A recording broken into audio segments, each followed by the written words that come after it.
Bismillahirrahmanirrahim. Assalamualaikum warahmatullahi wabarakatuh.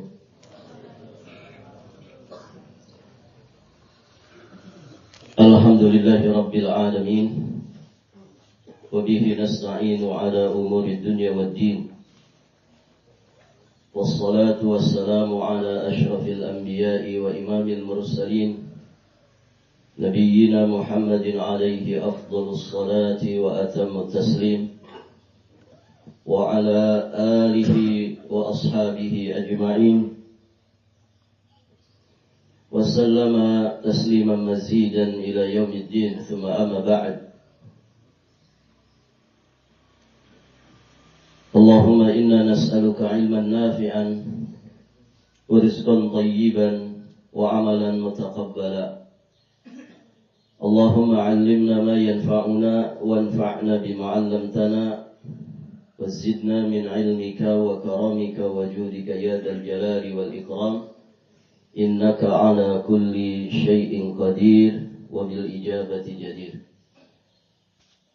Para hadirin ikhwati fid din, rahimani wa rahimakumullahu jami'an. Alhamdulillah, kita bersyukur kepada Allah Subhanahu wa taala pada kesempatan yang berbahagia ini, di pagi hari yang berbahagia ini.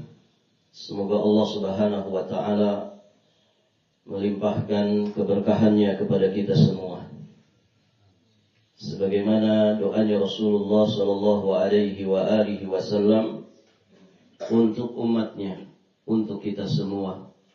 Allahumma barik li ummati fi bukuriha. Ya Allah, berkahilah umatku di pagi harinya. Tentu mengawali hari dengan baik ini perkara yang sangat penting. Start di awal itu juga bisa menentukan. Maka hadirin jamaah yang dirahmati Allah, di pagi hari seperti ini Nabi sallallahu alaihi wasallam beliau mengajarkan kepada kita bagaimana memanfaatkan waktu di pagi hari dengan sebaik-baiknya. Karena sejatinya di pagi hari inilah keberkahan Allah Subhanahu wa taala turunkan. Maka bersyukur dan berbahagia orang-orang yang mampu memanfaatkan waktu di pagi harinya dengan sebaik-baiknya. Rasulullah sallallahu alaihi wasallam suatu ketika, hadirin jamaah yang dirahmati Allah, di pagi hari beliau bertanya kepada para sahabatnya, Man asbaha minkumul yaum sha'iman. Siapa di antara kalian yang di pagi hari ini atau di hari ini sedang berpuasa? Maka kemudian dijawab oleh sahabat yang mulia Abu Bakar As-Siddiq, Ana ya Rasulullah. Kemudian Nabi bertanya dengan pertanyaan yang kedua, Faman tabi'a minkumul yaum janazah. Siapa di hari ini yang telah mengikuti prosesi jenazah, pemakaman jenazah? Maka lagi-lagi ternyata yang menjawab itu adalah Abu Bakar As-Siddiq, Ana ya Rasulullah. Kemudian Nabi bertanya dengan pertanyaan yang ketiga, Faman at'ama minkumul yaum miskina. Siapa di pagi hari ini yang telah memberikan makan kepada orang miskin? Lagi-lagi yang menjawab adalah Abu Bakar As-Siddiq, Ana ya Rasulullah. Sampai kemudian Nabi bertanya dengan pertanyaan berikutnya, Faman ada minkum maridan. Siapa di antara kalian yang di pagi hari ini sudah menjenguk orang yang sedang sakit? Maka Abu Bakar kemudian juga berkata, Ana ya Rasulullah. Setelah itu Nabi Shallallahu Alaihi Wasallam beliau berkomentar majtama'na fimri'in illa dakhalal jannah. Tidaklah amal-amal tadi terkumpul pada diri seseorang, melainkan dia pasti akan masuk ke dalam surga. Perhatikan di sini hadirin jamaah yang dirahmati Allah, bagaimana Abu Bakar As-Siddiq radhiyallahu taala anhu di waktu yang masih pagi bisa mengumpulkan banyak sekali kebaikan-kebaikan pada dirinya, yang itu mungkin tidak dilakukan oleh sebagian yang lainnya. Ini sejatinya adalah gambaran betapa waktu yang beliau miliki itu waktu yang diberkahi Allah Subhanahu wa taala. Contoh yang lainnya para jamaah, fahahuwa Utsman radhiyallahu taala anhu. Lihatlah bagaimana keadaan Utsman radhiyallahu taala anhu, yujahiz jaishan kamilan min malihi al-khas. Suatu ketika beliau pernah memberi bekal untuk satu divisi pasukan jihad, ya, dengan harta yang sempurna milik pribadinya. Artinya limpahan harta beliau sumbangkan untuk kemudian membantu jihad fi sabilillah. Dan sejatinya hadirin jamaah yang dirahmati Allah, man jahaza ghaziyan faqad ghaza.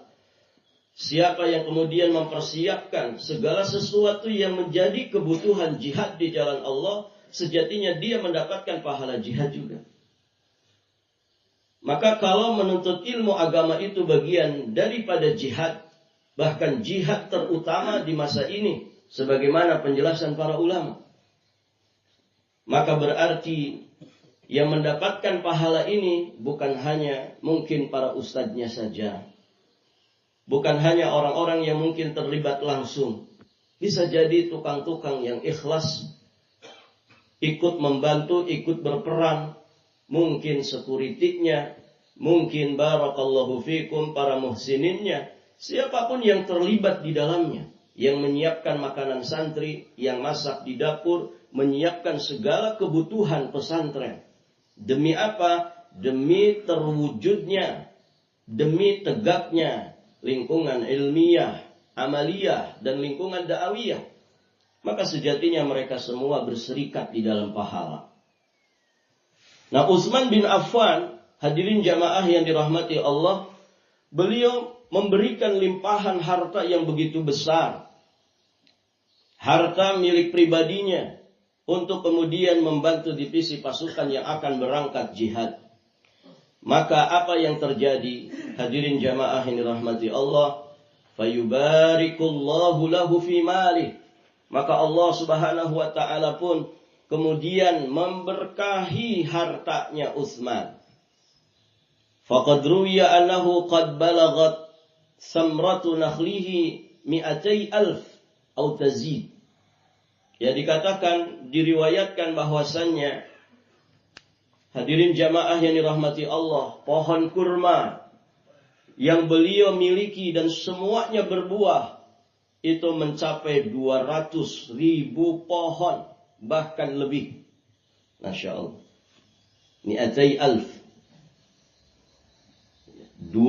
200,000 pohon. Para jamaah, kalau di kita sekarang ini apa? Sawit. Kalau 200,000 pohon sawit itu kira-kira itu kalau panen berlimpah tidak? Berlimpah. Hadirin jamaah yang dirahmati Allah. Nah, ini 200,000 pohon kurma yang semuanya berbuah dimiliki oleh Utsman bin Affan. Bahkan ada kisah, ya, sampai saat ini ada rekening atas nama Utsman bin Affan. Ada hotel di kota Madinah, Hotel Utsman bin Affan, yang 50% profitnya itu disumbangkan, ya, untuk Islam dan juga kaum muslimin. Masya Allah.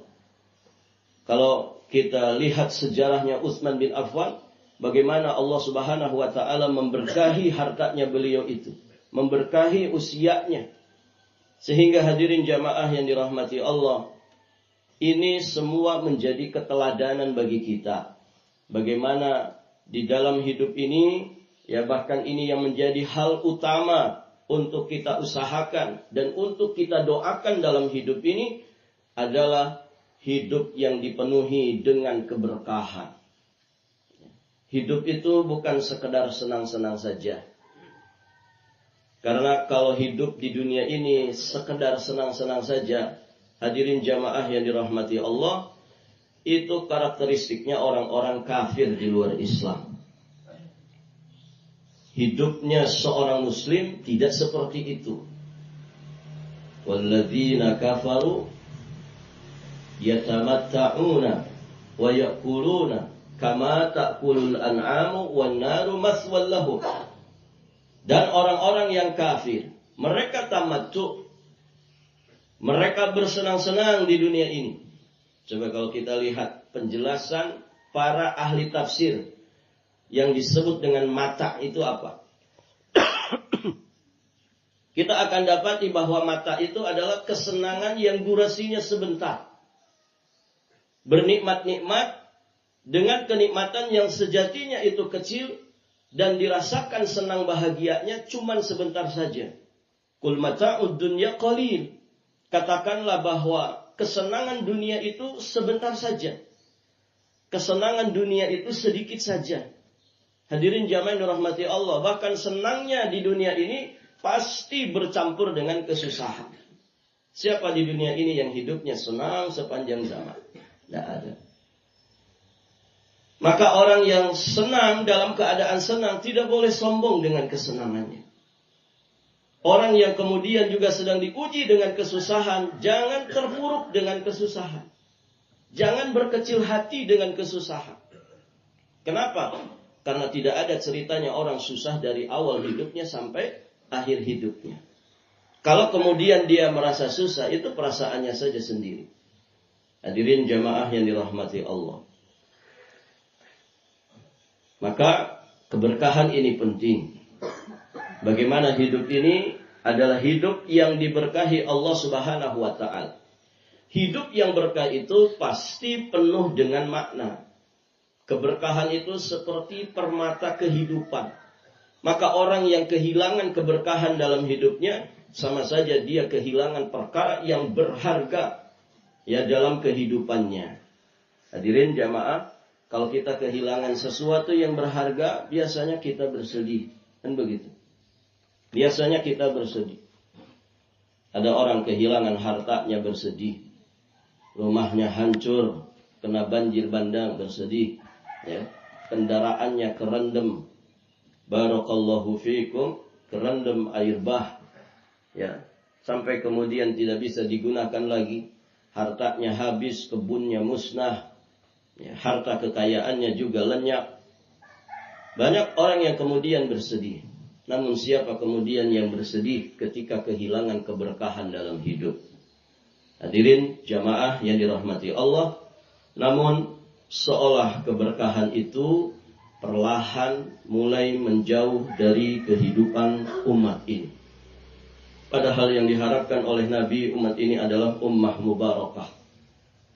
Ya, di akhir zaman seperti ini, waktu terasa begitu cepat. Setahun itu seperti sebulan. Sebulan seperti seminggu. Seminggu atau sejumat? Mana yang benar?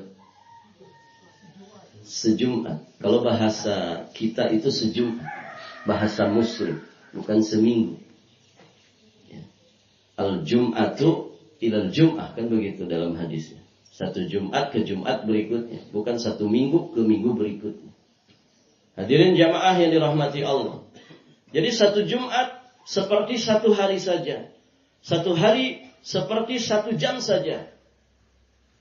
Dan 1 jam, bahkan kata Nabi, seperti terbakarnya pelapah pohon kurma. Begitu singkat perjalanan waktu ini. Padahal dari dulu sampai sekarang, 1 jam itu ya 60 menit. 1 hari itu ya 24 jam. Begitu keadaan kita di akhir zaman. Hadirin jamaah yang dirahmati Allah. Padahal seharusnya semakin tua itu semakin melambat, kan begitu. Semakin lama perjalanan hidup ini semakin melambat. Begitu kan? Kalau hukum dunianya begitu kan? Bapak semakin tua itu semakin lincah atau semakin lambat, Pak? Mana yang sudah sepuh? Ah. Kita ini kalau semakin tua, semakin lambat atau semakin cepat? Hah? Dulu Ustaz saya masih santri misalkan, bisa lari sprint 5 kilo. Sekarang sudah kepala 6. Jalan 1 kilo saja, Masya Allah, istirahatnya 5 kali. Gitu. Naik tangga masjid, pegang lutut. Ya. Begitu ya? Begitu kan Pak? Faktanya kan begitu, harus semakin tua semakin lambat. Kenapa dunia ini semakin tua, ternyata semakin terasa begitu cepat.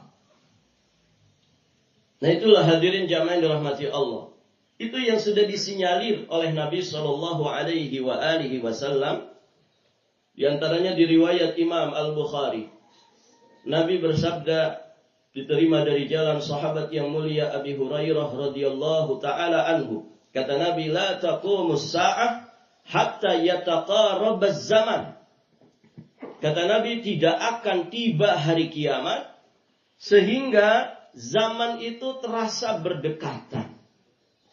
Waktu itu terasa berdekatan. Dijelaskan di riwayat yang lain di Musnad Imam Ahmad, juga dari sahabat Abi Hurairah radhiyallahu taala anhu. Kata Nabi, la taqumus sa'ah hatta yataqarraba az-zaman fatakuna as-sanatu kasyahr wa yakuna asy-syahru kal-jum'ah wa takuna al-jum'atu kal-yawm wa yakuna al-yawm kas-sa'ah wa takuna as-sa'ah kahtiraqis sa'afah. Kata Nabi, tidak akan tiba hari kiamat hingga zaman itu berdekatan. Setahun bagaikan sebulan, sebulan bagaikan satu Jumat, satu Jumat bagaikan sehari, sehari bagaikan sejam, sejam bagaikan terbakarnya pelapa kurma.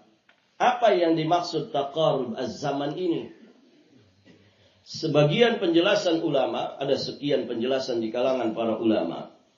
Sebagian penjelasan ulama menegaskan bahwa yang dimaksud taqarrub az-zaman, berdekatannya orang-orang pada zaman tersebut karena banyaknya wasail muwasalat, banyaknya sarana-sarana perhubungan, transportasi. Ada yang di darat, ada yang di laut, ada yang di udara, kan begitu ya? Masya Allah. Di kita juga kan ada namanya kereta tercepat. Kereta apa namanya Pak? Wus. Di Mekah Madinah ada kereta cepat juga, namanya apa? Ada yang pernah ke sana? Ya. Mekah Madinah Jeddah itu kan ada kereta cepat juga, namanya kereta apa? Mana pimpinan travel? Kereta Haramain ya, betul ya? Kereta Haramain, Mekah Madinah cuma 2 jam. Biasanya pakai bis 6 jam itu Pak. Di kita juga ada kereta Wus, ya. Kereta Wus, ya. Hasil waswis wus, gitu ya. Hadirin jamaah yang dirahmati Allah. Ya. Jadi banyaknya sarana muwasalat, ya. Sehingga Masya Allah, orang dulu Pak, kalau dari Palu ke Toli-Toli berapa jam? Ada orang dulu di sini? Orang sekarang semua ya? Ya, di sini anak-anak muda semua. Saya pernah di satu daerah di Kalimantan Timur, di Grogol, Kabupaten Grogol. Ada sesepuh di situ ceritaan sambil makan. Ustaz, kami dulu tahun-tahun 80 itu kalau mau ke Penajam dari Grogol ingin ke Penajam. Yang sekarang jarak tempuhnya pakai mobil, kalau suka ngebut 3 jam saja. Kalau mau rada santai 4 jam. Ya, atau 3 jam setengah.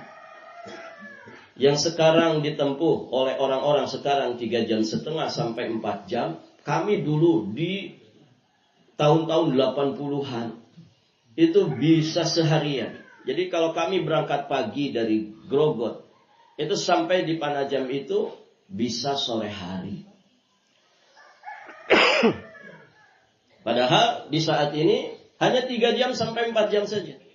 Kebayang ya? Kalau Palu Toli-Toli di zaman dulu, ya kira-kira berapa lama itu? 2 hari. Pakai apa itu Pak? Jalan kaki. Tembus 2 hari. Jalan kaki atau lari itu? Kayaknya lebih ya, barakallahu fiikum. Nah itu para jamaah, berdekatan zaman itu karena banyaknya transportasi. Ya bahkan ada orang di pagi hari dia di Toli-Toli misalkan ya. Pagi hari dia di Toli-Toli, dia kemudian safar ke Jakarta, sore harinya sudah di Toli-Toli lagi. Bisa begitu Pak? Bisa. Ya, apalagi Bapak punya jet pribadi gitu kan. Masya Allah. Tidak usah ke Jakarta, bisa ke luar negeri, sore sudah di sini lagi. Ya. Para jamaah sekalian yang dirahmati Allah. Itu sebagian maknanya. Kemudian sebagian makna yang lain, bahwa yang disebut dengan yataqarab az-zaman, berdekatannya zaman, itu yang dimaksud adalah sedikitnya keberkahan dari waktu. Dan ini yang menjadi poin fokus pembahasan kita. Kenapa kemudian waktu-waktu ini terasa begitu singkat, terasa begitu cepat? Dulu kita yang sekolah, sekarang cucu kita yang sekolah. Masya Allah. Hadirin jamaah yang dirahmati Allah. Dulu kakek kita yang beruban, sekarang kita sudah muncul uban. Dulu kita sering ngolokin kakek kita karena ompong giginya pada permisi. Sekarang kita yang ompong. Hadirin jamaah yang dirahmati Allah. Nah cepatnya berlalunya waktu ini sejatinya adalah karena sedikitnya keberkahan. Sedikitnya keberkahan. Atau bahkan hilangnya keberkahan itu pada waktu yang dimiliki manusia. Al-Imam Ibnu Hajar Al-Asqalani alaihi rahmatullah. Beliau menyatakan ketika menjelaskan hadis ini, bahwa hal ini, kata beliau, maksudnya berdekatannya zaman, itu didapati pada zaman kita sekarang ini. Karena kita telah menjumpai betapa cepatnya waktu berlalu, yang tidak pernah kita temukan pada zaman sebelum kita. Ini komentarnya Imam Ibnu Hajar Al-Asqalani. Siapa itu Imam Ibnu Hajar Al-Asqalani? Ulama besar. Ya. Kalau tidak salah madhabnya Syafi'i. Hadirin jamaah yang dirahmati Allah. Wafatnya di tahun 852 Hijriah. Wafatnya di tahun 852 Hijriah.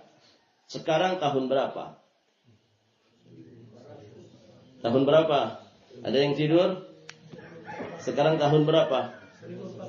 1447 Hijriah. Tanggal berapa sekarang? Tanggal berapa sekarang? 19 Jumadal Akhirah. 19 Jumadal Akhirah. 1447 Hijriah. Imam Ibnu Hajar hidup di masa sebelum tahun 852. Ketika mengomentari hadis ini, di masa beliau menyampaikan itu. Kata beliau, ini sudah didapati pada zaman kita saat ini. Maksudnya di zaman beliau. Sebelum tahun 852. Sekarang 1400. Berarti 600 tahun ke belakang. Beliau sudah merasakan itu. Di masanya. Didapati pada zaman kita sekarang ini, kata beliau. Maka pertanyaannya, bagaimana di tahun ini? 1447 Hijriah. Hadirin jamaah yang dirahmati Allah. Bagaimana tanda berkurangnya keberkahan? Tanda bahkan hilangnya keberkahan? Para ulama juga menyebutkan tanda-tandanya. Di antaranya tadi, hari-hari terasa begitu cepat berlalu. cepat berlalunya hari itu tanpa banyak amal atau pekerjaan yang bisa dituntaskan. Itu ciri. Kemudian orang itu sok sibuk. Paham Pak? Sok sibuk. Ada yang sibuk beneran, ada yang sok sibuk. Maksudnya apa? Dia sibuk dengan hal-hal yang remeh. Ya, sementara perkara yang paling penting dalam hidupnya terbengkalai. Ada orang di pagi hari gini Pak, ya, baru bangun tidur, yang pertama dia ingat burungnya, ya, masih belekan, belum nggak pakai baju, masih pakai sarung. Tiba-tiba dia ingat burungnya, diambil dari sangkarnya, dimandiin, dulu dimandiin. Orangnya belum mandi Pak, ya. Burungnya sudah dimandiin, ya. Istrinya dianggurin, anak-anaknya nggak dipeduliin, burungnya saja yang dipeduliin. Sibuk itu dia, ya. Sampai punya 10 sangkar di rumahnya, ya. Satu-satu dimandiin, orangnya belum mandi. Anaknya nangis-nangis minta mandi, dibiarin, sibuk dengan burungnya. Ada yang begitu Pak? Ada yang begitu? Ya, semoga nggak ada orangnya di sini. Ini orang-orang yang melakukan hal-hal yang remeh, kemudian dia menjadikan hal-hal yang penting dalam hidupnya terbengkalai. Itu kehilangan keberkahan waktu. Bukan tidak boleh melihara burung, tapi dalam hidup seorang muslim itu mesti punya prioritas, ya. Hadirin jamaah yang dirahmati Allah. Kemudian tidak ada ketenangan. Tidak ada ketenangan di dalam hatinya meskipun punya waktu yang luang. Aslinya Pak, pengangguran itu bagus. Bagus itu maksudnya apa? Orang yang tidak punya pekerjaan berarti punya waktu luang yang begitu banyak. Kalau dia punya iman, maka akan dimanfaatkan dengan sebaik-baiknya. Bapak kenal sahabat Abu Hurairah? Siapa nama sahabat Abu Hurairah setelah beliau masuk Islam? Siapa yang tahu? Santri ada yang tahu? Santri ada yang tahu, nanti dapat hadiah. Nama Abu Hurairah. Abu Hurairah itu kan kunyah. Siapa namanya? Barakallahu fikum. Tapi kenal ya, Abu Hurairah kenal ya? Kenal. Pokoknya Abu Hurairah aja, sahabat Nabi. Namanya Abdurrahman bin Sakhar Ad-Dawsi. Ya, beliau itu aslinya keturunan Yaman, kabilah Ad-Dawsi. Para jamaah, beliau termasuk sosok tokoh sahabat yang paling banyak meriwayatkan hadis Rasulullah. Salah satu wasilahnya beliau banyak meriwayatkan hadis dari Nabi karena beliau itu termasuk ahli suffah. Ahli suffah itu para sahabat dari kalangan fuqara, masakin, du'afa yang mereka tidak punya kerjaan tetap di kota Madinah, mereka tidak punya tempat tinggal. Sehingga mereka barakallahu fikum tinggal di serambi masjid. Masjid Nabawi di bagian belakang yang ada atapnya. Ada puluhan ya, 70 sekian sahabat Nabi yang dikatakan sebagai ahli suffah. Hadirin jamaah yang dirahmati Allah, tapi dengan keadaan Abu Hurairah seperti itu ternyata beliau mendapatkan hikmahnya. Ya. Orang-orang Madinah sibuk di kebun kurmanya, muhajirin. Kemudian orang-orang Mekah yang dikenal jago-jago dagang, mungkin sibuk di pasar. Ya. Barakallahu fikum, Abu Hurairah, karena beliau tidak punya kerjaan tetap, tidak banyak beranjak dari masjid. Dan rumahnya Nabi itu ada di samping masjid. Sehingga beliau sering membersamai Nabi SAW, yang hal itu mungkin bagi sebagian sahabat, mereka tidak mampu melakukannya. Akhirnya beliau banyak meriwayatkan hadis dari Nabi sallallahu alaihi wasallam. Baik, para jamaah yang dirahmati Allah. Tanda dari kehilangan berkah itu diantaranya adalah produktivitas kita itu menjadi menurun. Banyak umur yang habis dalam kesia-siaan. Ya. Ada orang, para jamaah, sudah ubanan, masih senang main game. Ya. Ada Pak? Dia kecanduan gadget. Main game. Padahal sudah ubanan. Ya. Tidak malu sama uban. Ini malu sama uban, kalau nggak malu sama Allah. Kan begitu. Ada orang sudah tua masih judol. Ya. Judi online. Akhirnya terjebak riba yang sangat mengerikan. Banyak sekali. Yang lebih ngenes lagi para jamaah. Ada seorang jamaah di satu pengajian. Saya mendapatkan pertanyaan dari jamaah laki-laki. Ustadz, gimana nasehatin istri yang kecanduan game? Ada ibu-ibu nggak di sini? Ada ibu-ibu di sini? Ada ikhwan, dia curhat, Ustadz, gimana nasehatin istri yang kecanduan game online? Ternyata bukan laki-laki saja, Pak. Ya. Ibu-ibu juga ternyata bisa kecanduan game online. Saya lupa nama gamenya, gitu ya. Yang bisa bareng-bareng sama orang lain. Ada yang misalkan dari Palu, kita main bareng yuk. Apa namanya Pak? Mobile Legend.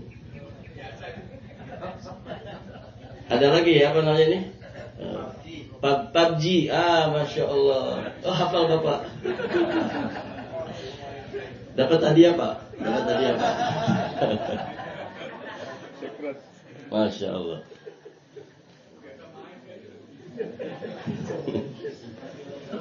Nah itu para jamaah. Itu istrinya kecanduan Pak. Sampai pusing suaminya. Ya. Dan dia kalau game online sama orang, berarti kan mungkin sama suami orang, sama laki-laki. Dan bisa jadi wajahnya tampil, kan begitu ya? Begitu Pak? Nggak tahu saya ya. Pokoknya bersama orang lain. Nah itu hadirin jamaah yang dirahmati Allah. Habis umurnya dalam kesia-siaan. Naudzubillah. Ada orang scroll ya dengan gadgetnya habis sekian jam. Nontonin YouTube. Ini tantangan di masa era digital seperti ini para jamaah. Kadang kita lihat anak-anak kita itu kecanduan. Scroll terus.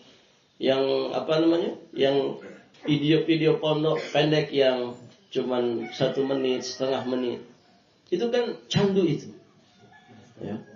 Terus bisa 2 jam itu anak-anak itu. Coba lihat anak-anak kalau di sekitar kita, mereka pada mojok 2-3 orang sibuk dengan HP-nya ya. Bahkan naudzubillah ada seorang PNS itu pernah viral ya, beritanya. Yang matanya itu kayak muter-muter. Kenapa?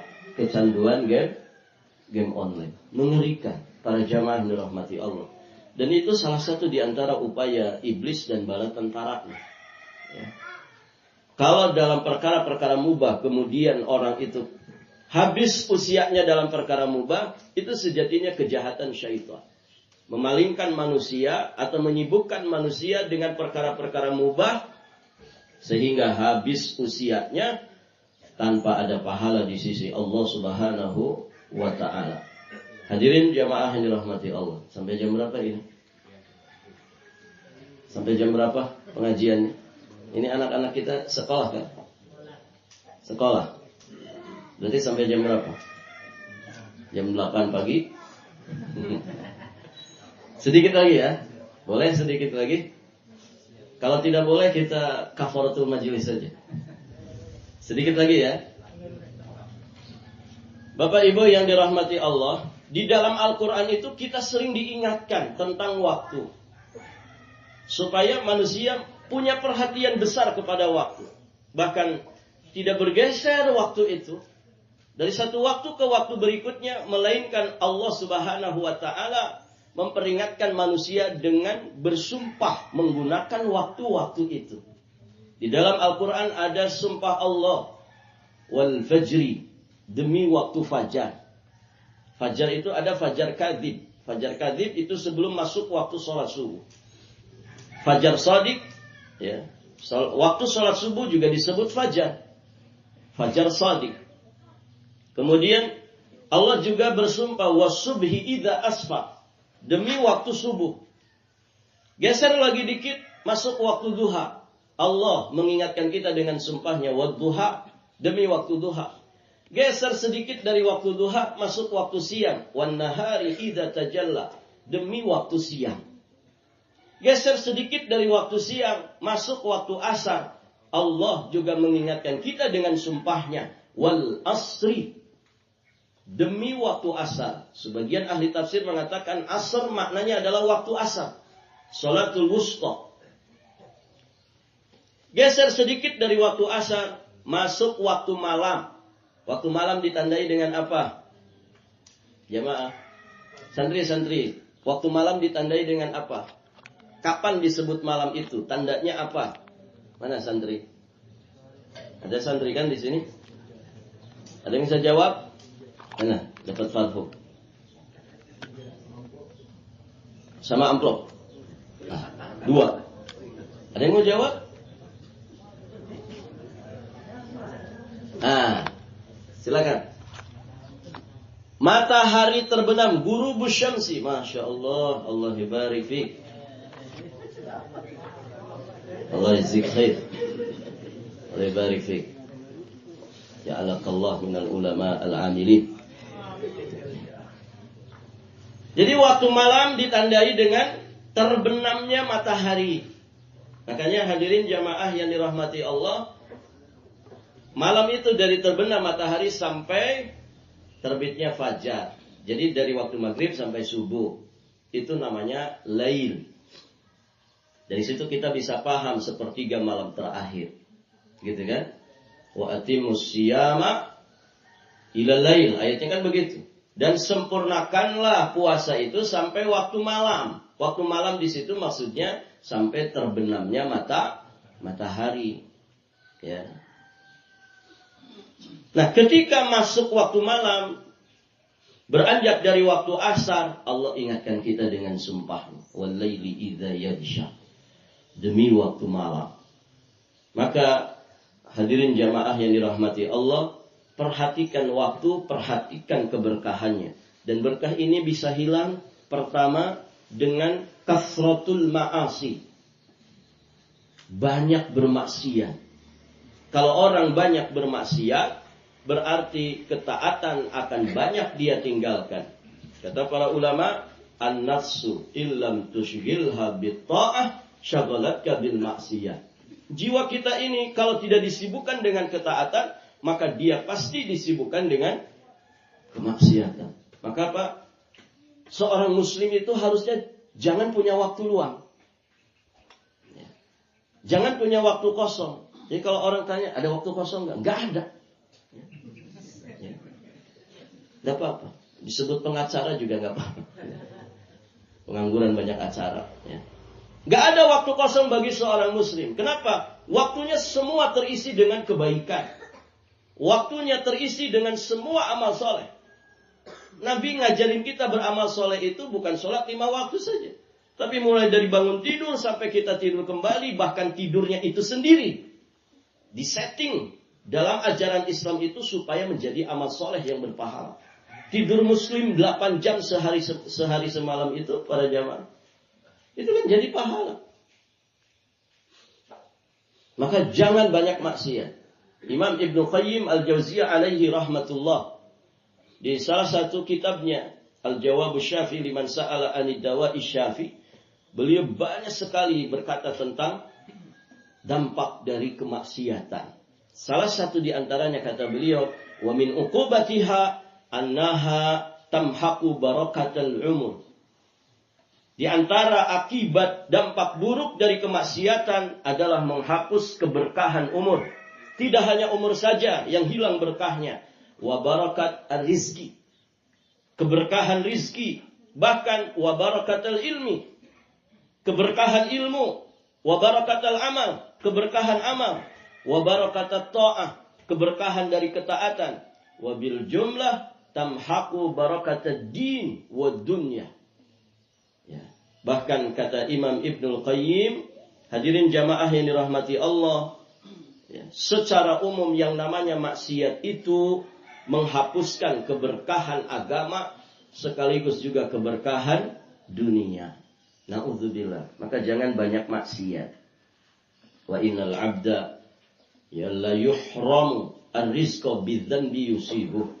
Dan sungguh seorang hamba itu pasti terhalang dari rezeki akibat dosa yang dia perbuat. Ya.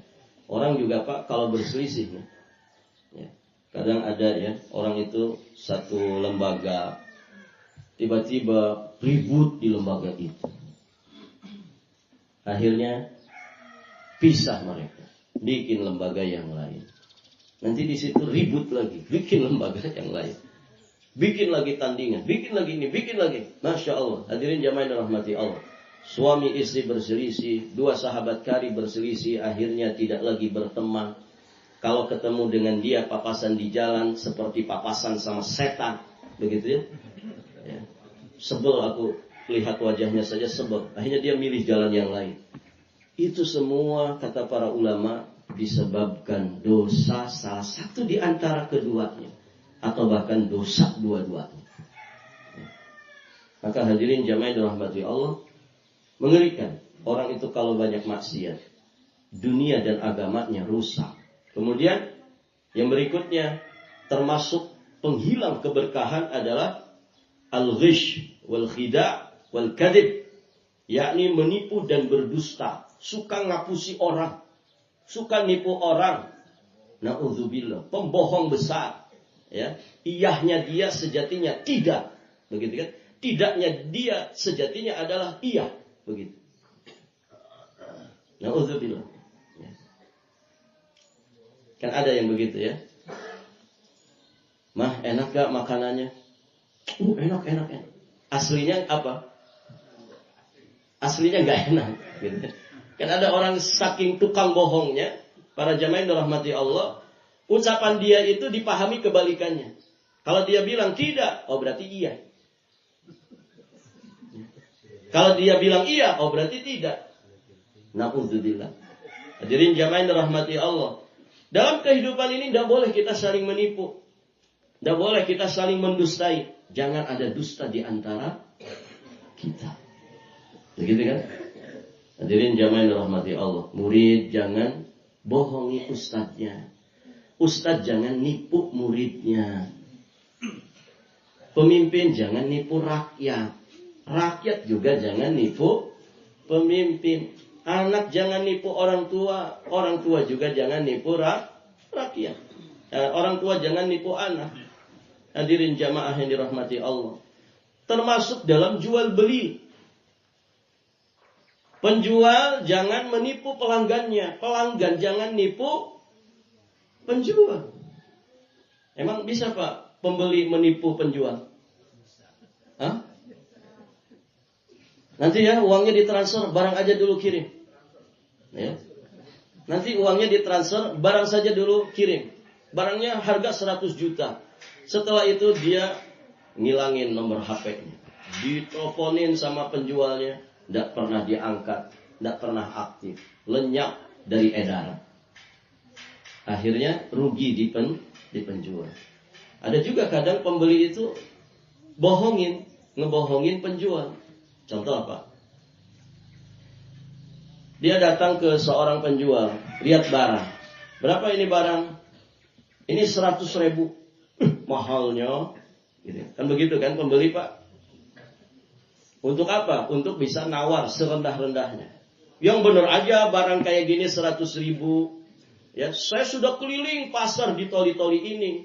Di pasar sana 80.000, bahkan di pasar yang pojok sana ini 70.000. Kok mahalnya kamu nyari untung? Padahal orang ini nggak pernah survei.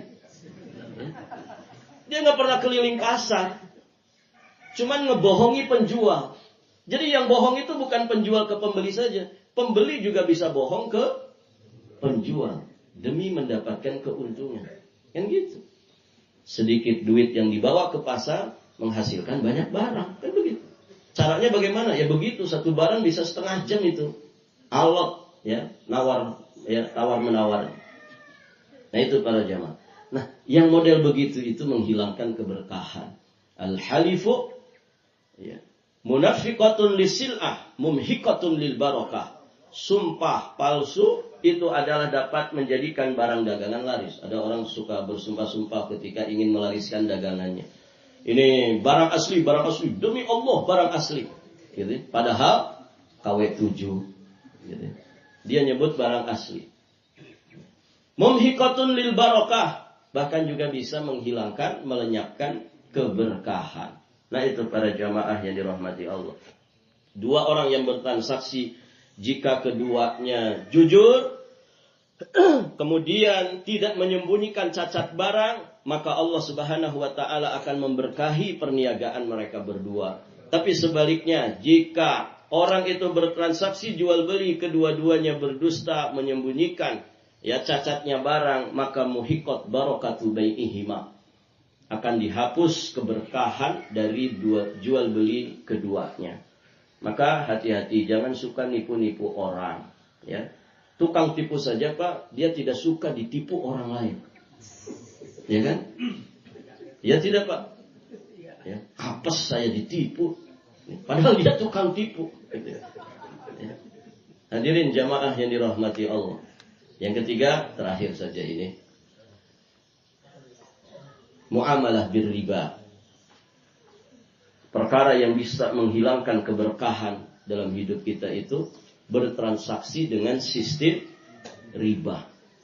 Orang itu kalau ngeriba Pak, disangkanya akan dapat untung besar.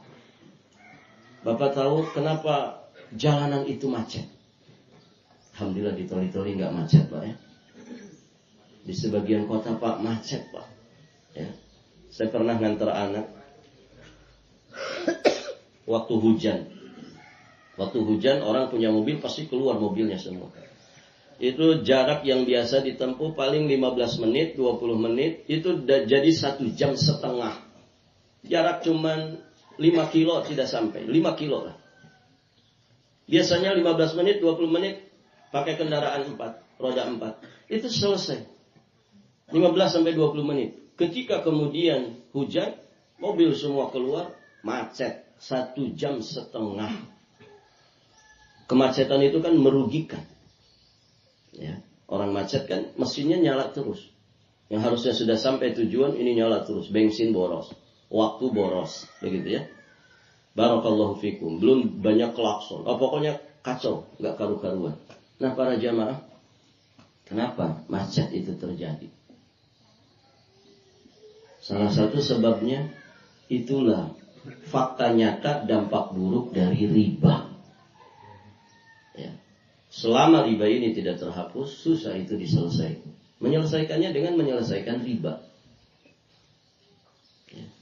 Karena memang kendaraan selalu bertambah, jalannya tidak pernah bertambah. Kan begitu. Masya Allah, orang 1 juta Pak bisa langsung bawa motor baru ke rumah. Orang cuma punya 2 juta, 5 juta, bisa bawa mobil baru ke rumahnya. Sebagian orang kan mengandalkan gengsi dalam hidupnya. Gengsi kalau saya tidak punya roda 4. Akhirnya punya duit 5 juta, ada tawaran. Ini DP-nya cuma 5 juta. Selanjutnya cicilan 5 tahun sampai 10 tahun. Riba. Ya, pakai leasing. Ya. Hadirin jamaah yang dirahmati Allah. Maka orang yang bertransaksi riba akan kehilangan keberkahan. Makanya tadi keberkahan umur hilang kan. Di kota besar itu sampai ada istilah tua di jalan. Ya, ada teman saya dari Balikpapan pindah ke Jakarta, dinasehatin Ustaz, antum pertimbangkan kembali. Ya, pikir-pikir matang lagi. Kata Ustaznya, nanti antum tua di jalan. Ya, tapi ternyata teman kita ini tetap aja pindah. Betulan Pak. Dia cerita ke saya, iya, saya nggak dengerin kata Ustaz dulu. Begitu ya. Akhirnya 2 tahun tidak betah, balik lagi ke Balikpapan. Gitu. Tua di jalan. Paham maksudnya tua di jalan Pak? Tua di jalan itu ya karena sering macet, pulang kerja macet. Pulang kerjanya jam 4, tapi sampai rumah jam 7. Tua di jalan kata orang. Nah ini riba ini mengerikan. Maka kata Allah, yamhaqullahu riba wa yurbis sadaqat. Allah menghilangkan keberkahan dari riba dan Allah akan menumbuh suburkan yang namanya sedekah. Maka bahaya riba ini. Ya. Umur habis, ya. Kemudian tenaga habis, harta bisa habis, ya. Dan banyak kasus seperti itu. Dan tidak jarang orang itu akhirnya bunuh diri, ya. Gara-gara pinjaman online-nya yang tidak kunjung, ya, bisa dilunasi. Ada ngenes banget Pak, orang sudah ngaji tapi tidak punya ketahanan iman. Dia terjebak pinjol Pak, ya, dengan dalih saya terpaksa, saya darurat, ya. Itu model pinjol itu para jamaah kalau tidak salah ingat ya. Jadi kalau pinjam 10 juta itu pertama potongannya apa bahasanya, administrasi kah atau apa? Dipotong misalkan 500.000. Dipotong 500.000. Kemudian para jamaah atau dipotong 1 juta. Berarti dia cuma nerima 9 juta. Dan cicilan pertama itu harus 2 juta. Bayangkan Pak. Berarti kalau demikian dia cuma nerima 7 juta. Yang dia terima 7 juta. Dan nanti 2 minggu berikutnya dia harus sekian. Harus sekian masuk. Baru kemudian hitungan bulan. Yang akhirnya karena kebutuhannya 10 juta, dia pinjam 10 juta, ternyata dapatnya 7 juta. Langsung kemudian dia gunakan untuk keperluan hutangnya. Akhirnya ketika jatuh tempo cicilan, dia tidak punya uang. Terpaksa akhirnya mungkin pakai aplikasi lain, pakai akun lain, dia pinjol lagi. Dari awalnya 10 juta yang dia terima di awal 7 juta, sekarang sudah ratusan juta Pak. Modelnya begitu, gali lubang, tutup lubang. Ngeri itu. Nah itu jebakan syaitan, jebakan riba. Jadi hati-hati. Ngeriba itu ngeri banget. Ya. Hadirin jamaah yang dirahmati Allah, semoga Allah jauhkan kita dari segala dosa dan maksiat. Ya, sehingga hidup kita hidup yang penuh dengan keberkahan. Barakallahu fikum. Barangkali ini saja yang bisa disampaikan pada kesempatan yang berbahagia ini. Jazakumullah khairan kepada semua pihak, ya terutama para asatidzah di ma'had ini. Semoga Allah memberikan keberkahannya kepada kita semua. Apa yang kita amalkan menjadi catatan amal saleh yang memberatkan timbangan kebaikan kita di yaumul qiyamah nanti.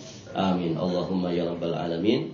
Mohon izin kita langsung tutup saja karena kami ada agenda ke pulau di hari ini atau di pagi ini. Kita cukupkan dan kita memohon kepada Allah semoga Allah mempertemukan kembali di lain kesempatan dalam keadaan yang lebih baik, dalam keadaan yang lebih berkah insyaallah. Amin. Allahumma ya rabbal alamin. Subhanakallahumma wa bihamdik asyhadu an la ilaha illa anta astaghfiruka wa atubu ilaik. Hadanallahu wa iyyakum ajma'in. Wallahul muwaffiq ila aqwamit thariq. Al-'afwu minkum. Wassalamu alaikum warahmatullahi wabarakatuh.